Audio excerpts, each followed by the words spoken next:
수천 년간 변천한 인류의 목욕 문화를 소개하는 책이 나왔습니다. 제목은 씻는다는 것의 역사인데 2월 28일 대략 열흘 전이죠. 열흘 전에 출간되었습니다. 책 소개를 보았더니 씻는다는 것의 역사는 기원전 3000년 전부터 현재까지 인더스 문명의 도시 모헨조다로부터 아메리카 원주민 핀란드 그리고 오스만 투르크까지 동서고금의 목욕 문화를 살핀 것으로 되어 있습니다. 인류학 연구자이자 국립민속박물관 학예사로 일한 저자는 시대와 지역에 따라 다양한 목욕의 관습 그리고 그것에 담긴 의미를 이 책에서 소개합니다. 고대 그리스 사람들은 건강을 위해 냉온수와 증기로 목욕했고 로마 사람들은 거대한 공중 목욕탕에서 사교 활동과 식사, 마사지 등을 즐겼습니다. 반면에 육체적 금욕이 강조된 중세 유럽에서는 목욕이 불경한 것으로 치부되어 최소한으로 이루어졌다고 합니다. 정결한 몸을 강조하는 이슬람 문화권에서는 고인물이 더러운 것으로 여겨져 탕이 만들어지지 않았고 증기욕이 발달했습니다. 이 책은 상고시대부터 현재까지 이어진 한국의 목욕 문화도 조명합니다. 어느 시대나 깨끗함 또는 정결을 강조합니다. 이유가 있습니다. 첫 번째는 아마도 위생적 이유 때문일 것입니다. 음식 먹기 전 손을 씻는 행동 그리고 밖에 나갔다 실내에 들어왔을 때 씻는 행동은 예나 지금이나 변하지 않는 풍습입니다. 예를 들어 2000년 전 성경시대에도 이스라엘 사람들은 외출하고 실내에 들어왔을 때 집 주인이나 노예가 발 씻을 물을 주었습니다. 이스라엘 사람들이 신는 신발은 우리로 말하면 샌들이잖아요. 그러니 외출하면 발에 흙과 먼지가 많기에 실내로 들어오면 발 씻을 물을 제공하는 것이 그 문화의 풍습이었습니다. 코로나 시대 이후 건강 또는 위생적인 이유로 깨끗함은 점점 더 강조되는 것 같습니다. 또 하나의 이유는 어느 시대나 깨끗함을 강조하는 종교 때문입니다. 이때는 깨끗함이란 단어보다 정결이란 단어를 사용하는 것이 더 어울립니다. 목욕제계라는 표현이 있죠. 제사나 중요한 일을 앞두고 목욕하며 몸을 깨끗이 하고 부정을 피하며 마음을 가다듬는 행동입니다. 성경에도 하나님께 제사 드리기 전 또는 하나님이 계신 성전에 나가기 전 몸을 씻는다는 말씀이 제법 많이 나옵니다.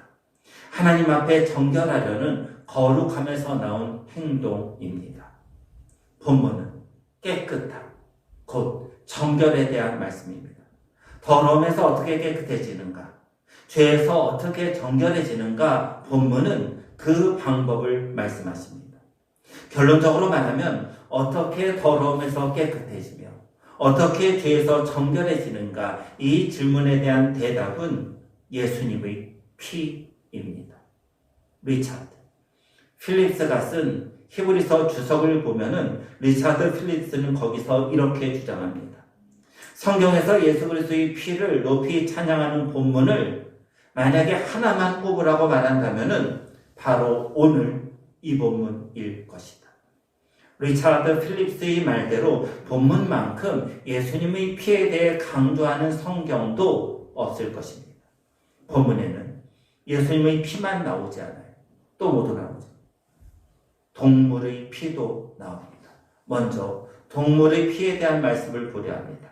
동물의 피가 어떤 역할을 하는가에 대한 말씀입니다. 12절과 13절이에요. 제가 12절을 여러분이 13절을 읽으십니다. 염소와 송아지 피로 하지 아니하고 오직 자기 피로 영원한 속죄를 이루사 단번에 성소에 들어가셨느니라. 염소와 염소의 피와 이 단송아지의 죄를 부정한 자에게 뿌려 그 육체를 정결하게 하여 거룩하게 하거든. 12절과 13절은 구약에서 어떻게 깨끗해지는가에 대한 설명입니다. 구약에서 어떻게 죄에서 정결해지죠? 12절과 13절에 답이 있어요. 구약에서 어떻게 죄를 용서받는가? 13절을 보시면은 염소와 황소의 피, 12절은 염소와 송아지 피로 되어 있죠. 12절의 송아지가 13절의 황소입니다. 그리고 암송아지 죄를 통해서입니다. 레위기 16장을 보면은 속죄일 규정이 나옵니다. 속죄일은 이스라엘 종교적으로 7월 10일이지요. 7월 10일 속죄일이 되면은 대제사장은 지성소로 들어갑니다. 지성소가 어디였죠? 우리가 8주 동안 본 장막에 대한 설교에서 잘 보았어요. 하나님이 임재하시는 곳, 그리고 하나님께 예배드리는 최초의 장소는 장막이었습니다. 그 최초의 장소인 장막에서 하나님이 어디에 임재하시는가? 그곳이 바로 지성소입니다. 왜 대제사장이 지성소에 들어갔는가? 모든 이스라엘 백성들이 죄를 용서받기 위해서입니다. 그때 수송아지는 대제사장이 자기와 자기 집의 죄를 용서받기 위해 드렸던 제물입니다. 구약 성경에 가면요, 죄인이 하나님을 뵈면은 죽습니다. 우리는 죄인이에요. 하나님은 거룩하세요. 그래서 죄인인 인간이 하나님의 얼굴을 뵈면은 죽습니다. 따라서 대제사장은 하나님을 뵈러 하나님이 계신 지성소로 들어가기 전 먼저 자기 죄를 용서받기 위해 제사를 드렸는데 이때 바친 제물이 송아지입니다. 송아지 피로 대제사장의 죄가 용서받았습니다. 송아지 피로 대제사장이 정결하게 된 것입니다. 두 번째, 염소는 누구의 죄를 용서받기 위해 드렸던 제물인가요? 하나님의 백성인 모든 이스라엘 백성들의 죄입니다. 속죄일이 되면은 대제사장은 2마리 염소를 가지고 성막으로 갑니다. 성막 문 앞에서 이 2마리 염소를 제비 뽑아요. 그래서 먼저 제비 뽑아 선택된 이 1마리의 염소를 죽여 피를 가지고 지성소에 뿌립니다. 지성소에 어디에 뿌렸죠? 지난번에 보았던 PPT 좀 보여주세요. 지성소에 들어가면 지성소에는 이것이 있죠. 법궤예요. 법궤 안에는 뭐가 있었죠? 하나님이 친히 쓰신 십계명의 2돌판, 그리고 만나를 담은 항아리, 그리고 또 하나는 아론의 쌍난 지팡이. 그러면 저 법궤 위에 금으로 만든 판이 있어요. 그것을 우리가 속죄소라고 불렀습니다. 또는 시은좌라고도 부르기도 합니다. 대제사장이 속죄일에 염소의 피를 어디에 뿌리는가? 속죄소 위에 뿌려요. 그런데 성경을 자세히 보면은 속죄소 위에만 뿌리지 않고 속죄소 위와 속죄소 앞에 뿌린다고 되어 있습니다. 이것으로 이스라엘 백성들이 모든 죄를 용서받는 거예요. 그런데 한 가지 과정이 또 있습니다. 2마리 염소가 있었잖아요.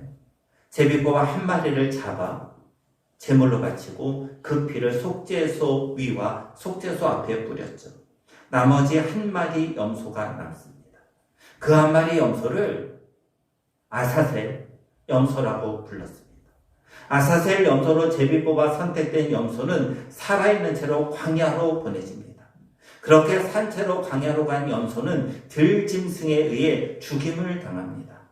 염소의 피란 이 2마리 피를 말합니다. 이 2마리 피로 모든 이스라엘 백성들의 죄가 용서받았습니다. 13절을 다시 보시면은 염소와 황소의 피에 이어 나오는 것이 있죠. 뭐죠? 암송아지 죄를 부정한 자에게 뿌려라는 말씀입니다. 이것은 무엇을 말할까요? 민수기 19장을 보면요, 시체를 만지는 사람은 부정합니다. 이렇게 시체를 만진 사람은 부정해서 하나님 앞에 예배드리러 나올 수 없습니다. 또한 시체를 만져 부정한 사람은 그가 만지는 모든 것이 부정합니다. 그럼 그 부정에서 어떻게 깨끗해지는가? 방법이 있어요. 붉은 암송아지를 성막에서 잡아 그 피를 성막 앞에 7번 뿌리고 그 시체를 불사릅니다. 붉은 암송아지를 불사를 때 백향목과 우슬초, 홍색 실도 함께 태웁니다. 이때 나온 재를 성막 밖 깨끗한 장소에 보관하다가 시체를 만져 부정한 사람이 발생하면은 이 죄를 탄 물로 부정한 사람의 옷을 빨고 부정한 사람의 옷을 씻어 깨끗하게 합니다. 13절은 구약 피제사도 사람을 깨끗하게 하였다는 것을 강조하는 말씀입니다. 모든 이스라엘 백성들이 죄를 용서받는 염소의 피, 대제사장이 죄를 용서받는 황소의 피, 그리고 부정한 사람을 깨끗하게 하는 암송아지의 피, 이 세 개의 공통점이 있습니다. 13절을 보세요. 그 공통점은 무엇일까요? 육체를 정결하게 하여 거룩하게 하거든요. 구약 제물의 피에는 좋은 유익이 있어요. 구약의 제사가 무익한 것이 아니에요. 구약 제물의 피의 좋은 유익은 육체를 정결하게 한다입니다. 우리 육체의 죄, 육체의 더러움, 이것을 깨끗하게 하는 것입니다. 구약 동물의 피가 아무런 효험이 없는 것이 아닙니다. 분명 유익이 있습니다. 그런데 한계가 있어요. 육체를 정결하게 한다. 육체를 초월해서 육체를 넘어서는 문제는 해결하지 못합니다. 육체를 넘어서는 문제는 무엇을 말할까요? 14절을 보시면 알 수 있어요. 14절에는 어떤 말씀이 나오는가? 양심입니다. 동물의 피는 양심을 깨끗하게 하지 못합니다. 구약 동물의 피가 육체의 더러움과 죄를 깨끗하게 할 수 있을지는 모르지만 보다 근본적이며 숨겨진 인간의 양심, 인간의 마음의 안의 죄를 깨끗하게 하지 못합니다. 철학자 아리스토텔레스는 이런 말을 했습니다. 양심이 없는 사람은 인간도 아니다. 세상을 좀 보세요. 양심이 없는 사람이 얼마나 많습니까? 아리스토텔레스에 의하면 이런 양심 없는 사람은 인간도 아닙니다. 인간도 아닌데 인간인 척하며 양심이 없는 사람이 점점 더 많아지는 것 같습니다. 성경 디모데전서 4장 2절에는 이런 말씀이 있어요. 자기 양심이 화인을 맞아서 외식함으로 거짓말하는 자들이라. 양심의 화인, 불도장을 맞았다는 거예요. 불도장, 불로 심하게 데인 상처는 감각을 잊습니다. 양심의 화인을 맞았다는 것은 양심의 감각이 없다. 양심이 무감각하다. 양심의 가책을 느끼지 못한다는 거예요. 무감각한 양심으로 거짓말을 태어나게 하는 수많은 사람들이 있습니다. 양심의 가책 없이 사람을 죽이고도 웃는 이들, 끔찍한 얼굴이죠. 웃는 그런 끔찍한 얼굴이 뉴스를 통해 보도됩니다. 인두겁이라는 말이 있죠. 사람의 탈이나 모양이에요. 겉은 사람의 모양이에요. 사람의 탈을 썼어요. 그런데 그 안으로 들어가면 짐승만도 못해요.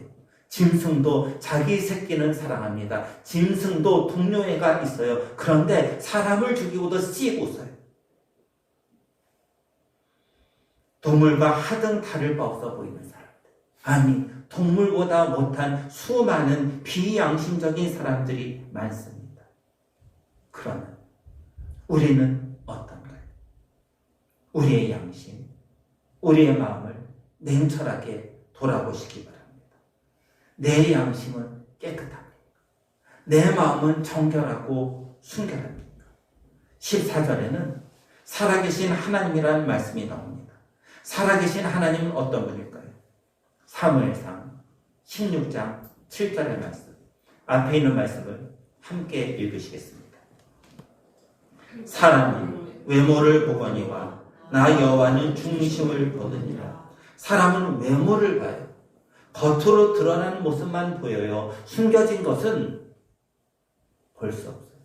여러분, 제 주머니 안에 무엇이 있는 것이 보이세요? 제 마음, 제 생각을 읽으세요. 여러분들 지갑 안에 무엇이 있는지 저는 몰라요. 추측컨대 카드와 지폐가 있겠죠. 정확히 몰라요. 왜? 볼 수 없기 때문에. 지금 여러분의 마음과 여러분의 생각을 저는 몰라요. 저를 다 보고 있지만은 여러분의 마음과 여러분의 생각의 흐름이 하나님의 말씀이 설교를 따라오는지 다른 생각을 하는지 저는 이것이 사람의 한계예요. 그런데 여호와는 중심을 보십니다. 중심이 무엇일까? 영어 성경을 봤더니 이렇게 되어 있어요. heart. 여러분, heart가 있잖아요. 그것은 중심이란 뜻도 있지만은 마음이란 뜻도 있습니다. 하나님은 어떤 분이신가? 마음을 보신다는 것입니다. 하나님이 우리의 마음을 보실 때 정말 우리의 마음은 깨끗합니다. 우리의 양심, 우리의 마음은 더러움 없이 순결하고 정결합니다. 저를 포함해서 그 누구도, 이 자리에 있는 그 누구도 저를 포함해서 내 양심은 완전 무결하다.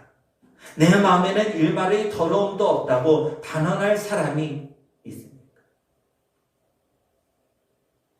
육체를 정결하게 할 수는 있습니다. 염소와 황소, 암송아지 피로 가능합니다. 하지만 내 마음의 더러움과 죄는 어떻게 해결해야 합니까? 본문에 답이 나옵니다. 14절이 답이에요. 14절을 함께 읽으십니다. 하물며 영원하신 성령으로 말미암아 흠없는 자기를 하나님께 드린 그리스도의 피가 어찌 너희 양심을 죽은 행실에서 깨끗하게 하고 살아계신 하나님을 숨기게 하지 못하겠느냐. 14절은 구약 동물의 피가 육체를 정결하게 했다면 하물며 예수 그리스도의 피가 우리 양심을 깨끗하게 못하겠는가. 이렇게 반문합니다. 구약에서 짐승의 피가 인간 육체의 더러움을 정결하게 했지만 인간의 근본적인 문제, 양심과 마음의 죄를 깨끗하게 해주지는 못했습니다. 이와 달리 예수 그리스도의 피는 마음과 양심을 포함한 인간의 근본적인 죄의 문제를 단번에 해결합니다. 누구든지 예수님을 믿으면 마음과 육체의 모든 죄가 용서되고 하나님은 그 사람을 의롭다고 여기시며 칭하십니다. 결국 인간을 깨끗하게 만드는 것은 그리스도의 피입니다. 그리스도의 피라. 우리를 위한 그리스도의 피 흘림이자 우리를 대신해서 십자가에서 죽으신 그리스도의 대속의 죽음을 말합니다. 14절을 보면 예수님의 피는 인간의 중심, 사람의 양심과 마음을 깨끗하게 하십니다. 12절을 보면은 예수님의 피는 영원한 속죄를 이룹니다. 속죄는 구속을 말하죠. 구속은 죄의 종로로 타는 것에서 자유하게 된 것을 말합니다. 죄의 종. 아마도 이것을 명확하게 잘 이해하지 못하는 성도들이 있는 것 같습니다. 제가 비유적으로 좀 이런 표현을 쓸게요. 돈의 노예. 돈의 노예가 있어요. 여러분 혹시 돈의 노예를 좀 만나보신 적이 있어요? 돈의 노예는요, 돈을 위해서라면 수단과 방법을 가리지 않습니다. 돈의 노예는 돈이라면은 사람을 죽이는 것도 다반사입니다. 거짓말도 밥 먹듯 합니다. 자기 양심도 속이는 거예요. 돈의 노예는 오직 돈이 주인이기에 돈을 위해 살아갑니다. 죄의 종은 이런 거예요. 죄의 종은 오직 죄를 위해 살아가는 사람을 말합니다. 죄에 이끌려 죄가 원하는 것을 행동합니다. 죄를 짓는 것이죠. 예수의 피는 죄의 종에서 우리를 하나님을 섬기는 종으로 만듭니다. 마지막으로 14절을 보면은 예수님의 피는 죽은 행실, 죽음으로 이끄는 행동에서 벗어나 살아계신 하나님을 섬기게 만듭니다. 본문에서 종교개혁자인 칼빈은 이런 주장을 합니다. 만일 그리스도의 피가 짐승들의 피와 똑같이 평가된다면 그리스도의 피는 무슨 가치가 있겠는가? 우리들에게 던지는 질문이에요. 칼빈의 말대로 예수 그리스도의 피가 동물의 피와 같은 효력, 같은 효과를 가진다면 굳이 우리가 예수 그리스도의 피, 예수 그리스도의 저 십자가를 믿을 필요가 무엇입니까? 지금도 예수님의 피가 아니라 염소의 피, 황소의 피, 암송아지의 피를 흘리면 되지 않습니까? 앤드루 머리는 예수님의 피 탁월성에 대해 이렇게 말합니다. 사람의 피는 양의 피보다 더 가치가 있다. 왕이나 위대한 장군의 피는 수많은 일반 병사의 피보다 더 귀중하게 여겨진다. 하나님 아들의 피, 그 가치를 말로 설명할 수 있는 표현을 찾으려는 생각은 헛된 것이다. 앤드루 머리의 말대로 사람의 피는 양과 같은 동물의 피보다 더 가치 있습니다. 고대 사회에서 왕이나 위대한 장군의 피는 일반 병사의 피보다 더 고귀했습니다. 하물며 하나님 아들의 피, 예수님의 피는 이 세상 무엇과도 바꿀 수 없을 정도로 가장 고귀합니다. 말로 표현할 수 없을 정도로 가장 소중합니다.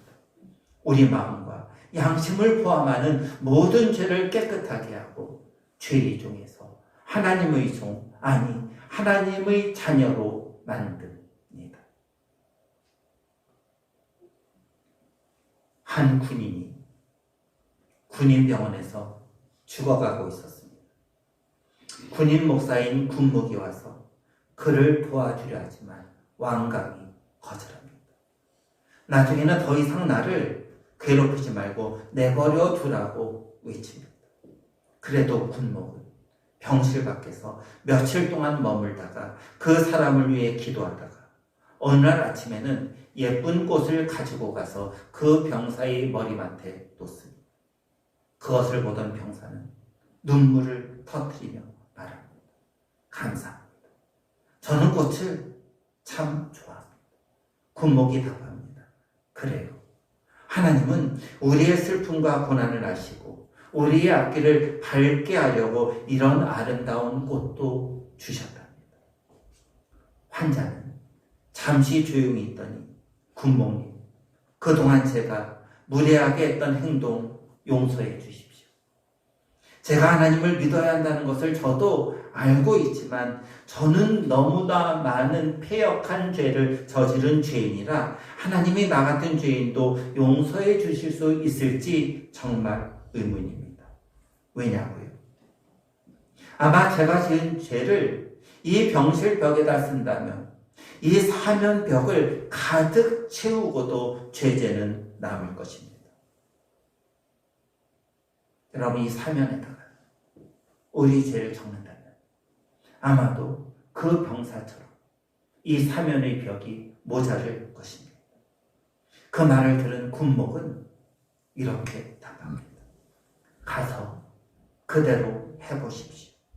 이 모든 벽에 당신의 죄를 다 적어서 모두 채운다 해도 그 위에 하나님 말씀 한 절만 적어 넣으면 그 모든 죄는 없어질 것입니다. 그 한 절의 말씀이란 요한일서 1장 7절 말씀. 그 아들 예수의 피가 우리를 모든 죄에서 깨끗하게 하실 것이오입니다. 그 아들 예수의 피가 우리를 모든 죄에서 깨끗하게 하실 것입니다. 그날로 죽어가던 병사는 구원받았습니다. 사랑하는 성도 여러분, 예수 그리스도의 피로 씻지 못할 죄는 결단코 없습니다. 하나님의 아들 예수님의 피가 우리 모든 죄에서 깨끗하게 하십니다. 죽음으로 인도하는 죽은 행실이 있으십니까? 예수님의 피가 그 죽은 행실에서 우리를 깨끗하게 하십니다. 양심의 가책으로 괴로워하십니까? 그 양심의 가책을 예수 그리스도의 피가 깨끗하게 하십니다. 혹시 그 누구에게도 말 못할 숨겨진 죄가 있습니까? 예수님의 십자가에 흘린 피가 그 숨겨진 죄도 깨끗하게 하십니다. 예수님의 피가 용서하지 못할 죄는 없습니다. 그 어떤 죄든 십자가에서 피 흘리신 예수님 앞으로 그 죄를 가지고 나오시기 바랍니다. 그때 예수님은 우리 모든 죄를 용서하시고 주님의 넓은 품에 품어 주십니다. 기도드리십니다. 함께 기도드리십니다. 그 아들 예수의 피가 우리를 모든 죄에서 깨끗하게 하십니다. 잘못된 행동, 죽은 행실, 죽은 행동, 우리를 잘못으로 이끄는 행동도, 양심의 가책도 혹시 그 누구에게도, 가장 친한 그 누구에도 말 못할 숨겨진 모든 죄도 예수 그리스도의 피가 용서하십니다.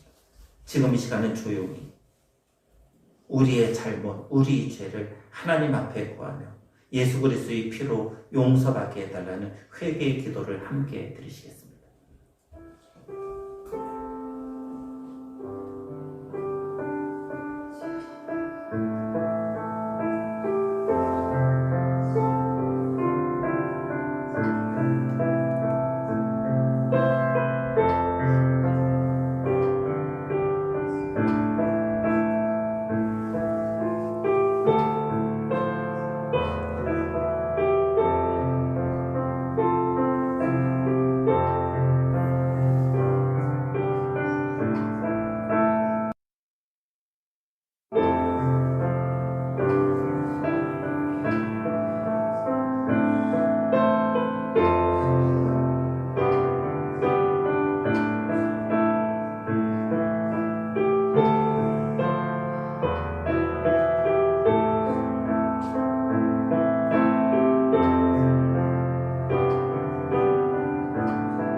하나님,